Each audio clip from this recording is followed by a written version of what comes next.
Millennials are spending more than 60 hours a week sitting, and new research suggests that's a recipe for disaster, even if you're young and exercise regularly. The University of Colorado Boulder study has shed new light on the alarming consequences of prolonged sitting in young adults. By analyzing data from the Colorado Adoption Twin Study of Lifespan Behavioral Development and Cognitive Aging, researchers have identified a significant association between prolonged sitting and increased risk of cardiovascular and metabolic disease. Notably, the study found that even young adults who engage in moderate physical activity may not be adequately mitigating the negative effects of prolonged sitting. One of the most striking findings of this study is the concept of sitting time equivalence. Essentially, this refers to the idea that prolonged sitting can have a similar impact on cardiovascular and metabolic health as aging itself. In other words, young adults who spend a significant amount of time sitting may be experiencing accelerated signs of aging, including increased risk of heart disease and metabolic disorders. Furthermore, the study highlights the importance of vigorous physical activity in offsetting the negative effects of prolonged sitting. By engaging in at least 30 minutes of vigorous exercise per day, young adults may be able to reduce their risk of cardiovascular and metabolic disease by as much as 5 to 10 years. This finding has significant implications for public health policy and the development of evidence-based guidelines for physical activity. The University of Colorado Boulder study serves as a stark reminder of the importance of incorporating physical activity into our daily lives, particularly in the face of increasingly sedentary lifestyles. As medical professionals and researchers, it is our responsibility to disseminate this critical information to the public and to advocate for policies that promote physical activity and reduce the burden of chronic disease. Cognitive resilience refers to the ability of individuals to withstand and adapt to the challenges posed by genetic and environmental risks, ultimately maintaining optimal cognitive function across the lifespan. According to Chandra Reynolds' research, cognitive resilience is a critical factor in determining an individual's susceptibility to age-related cognitive decline and dementia. Reynolds' work has shown that genetic influences contribute to frailty differences in early adulthood, which in turn are associated with worse performance on processing speed tasks. Furthermore, her research has found that an accelerated pace of aging, indexed by epigenetic aging, may lead to increased physiological vulnerability to stress, manifesting in higher frailty. However, Reynolds' research also suggests that cognitive resilience can be developed and strengthened through various means. For instance, her work has found that moderate genetic influences contribute to cognitive function at shorter sleep durations, particularly for tasks such as semantic fluency and episodic memory. This implies that individuals can take steps to mitigate the negative effects of genetic and environmental risks on cognitive function by engaging in healthy behaviors, such as regular sleep and exercise. Moreover, Reynolds' research highlights the importance of understanding the complex interplay between genetic and environmental factors in shaping cognitive resilience. By identifying the specific genetic and environmental risk factors that contribute to cognitive decline, researchers and clinicians can develop targeted interventions to promote cognitive resilience and prevent age-related cognitive decline. Ultimately, the concept of cognitive resilience offers a promising avenue for the development of novel therapeutic strategies to prevent and treat age-related cognitive decline. By harnessing the power of cognitive resilience, we may be able to mitigate the impact of genetic and environmental risks on cognitive function, ultimately improving the quality of life for individuals and communities worldwide. Ryan Brohlman, a PhD candidate at the University of California, Riverside, is currently investigating the impact of prolonged sitting on health measures in young adults. His research interests lie at the intersection of nutrition, physical activity, genetics, and the environment, with a focus on understanding the complex relationships between these factors and their impact on human health. Brohlman's current study is a critical examination of the consequences of spending most waking hours in a seated position, even among young adults who engage in regular physical activity.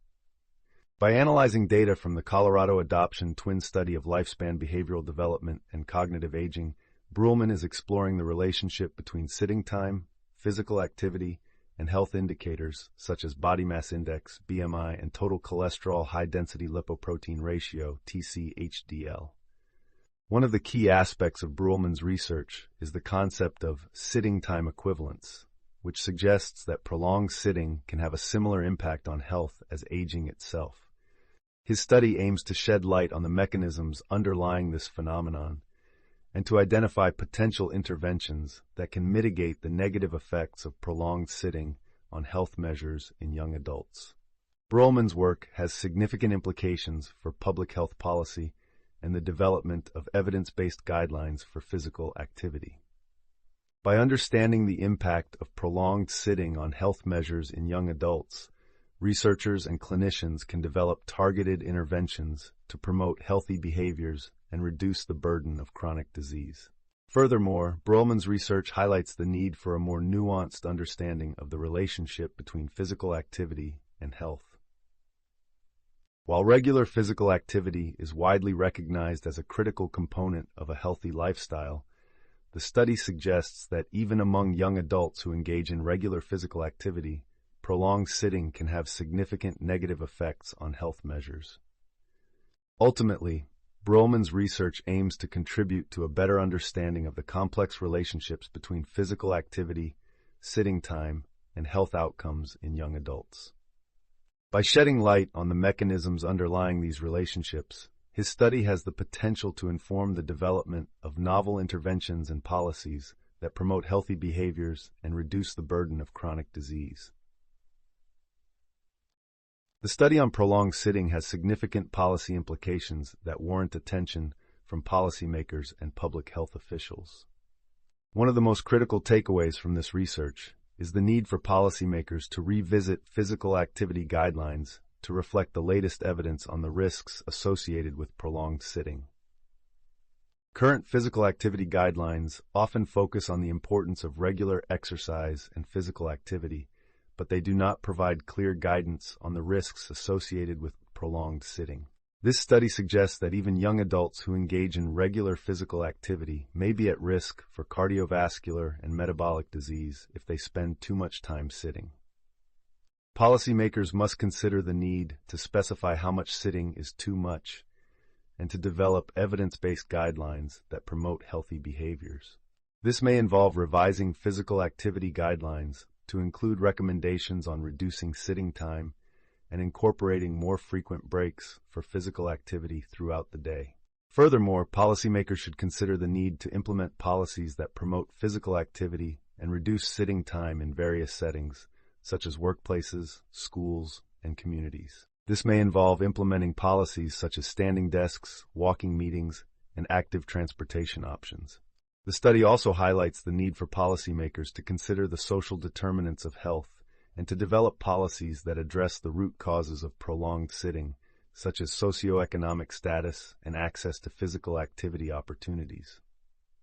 By addressing these underlying factors, policymakers can help to reduce health disparities and promote health equity. Ultimately, the policy implications of this study are clear.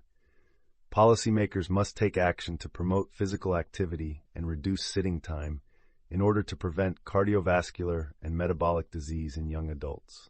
By working together, we can develop evidence-based policies that promote healthy behaviors and reduce the burden of chronic disease. The Colorado Adoption Twin Study of Lifespan Behavioral Development and Cognitive Aging, or CATS-LIFE, is a prospective study that aims to investigate the complex interplay between genetic and environmental factors in shaping cognitive development and aging across the lifespan. This study is unique in its design, leveraging the strengths of both twin and adoption methodologies to examine the contributions of genetic and environmental influences to cognitive maintenance and change. CATS-LIFE's genetically sensitive study design allows researchers to examine the effects of genetic and environmental factors on cognitive development and aging in a way that is not possible with traditional epidemiological studies. By studying twins and adopted individuals, researchers can control for genetic influences and examine the effects of environmental factors on cognitive development and aging. One of the key objectives of Cat's Life is to examine the importance of early childhood genetic and environmental factors in shaping adult cognitive maintenance and change. This study has the potential to shed light on the critical periods of development during which genetic and environmental factors exert their effects on cognitive development and aging. Cat's Life's longitudinal design, which spans from infancy to mid-adulthood, allows researchers to examine the developmental trajectories of cognitive abilities and to identify the critical periods of development during which genetic and environmental factors exert their effects. This study also has the potential to identify the specific genetic and environmental factors that contribute to cognitive decline and to develop targeted interventions to promote cognitive health and prevent age-related cognitive decline. Furthermore, Cat's Life's use of advanced statistical methods, such as twin and adoption analyses, allows researchers to examine the complex interplay between genetic and environmental factors in shaping cognitive development and aging.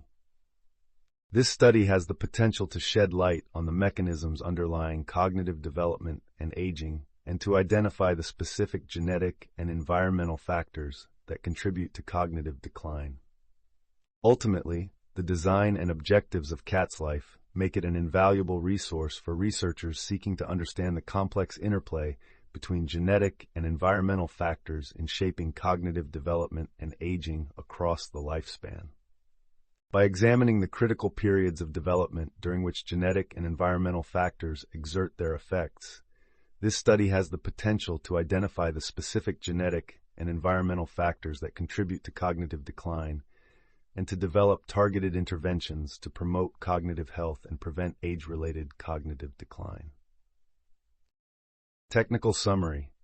This presentation has provided an overview of the latest research on the impact of prolonged sitting on cardiovascular and metabolic health in young adults. The study, conducted by researchers at the University of Colorado Boulder, utilized data from the Colorado Adoption Twin Study of Lifespan Behavioral Development and Cognitive Aging, Cat's Life, to examine the relationship between sitting time, physical activity, and health indicators such as body mass index, BMI, and total cholesterol high-density lipoprotein ratio, TC-HDL.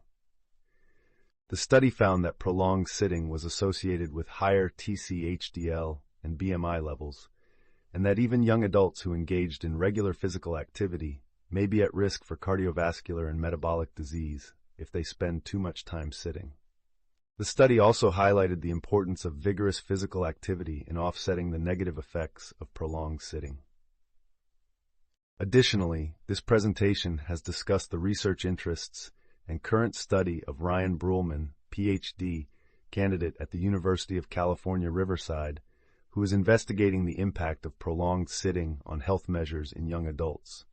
The study aims to shed light on the mechanisms underlying the relationship between sitting time and health outcomes, and to identify potential interventions to promote healthy behaviors and reduce the burden of chronic disease.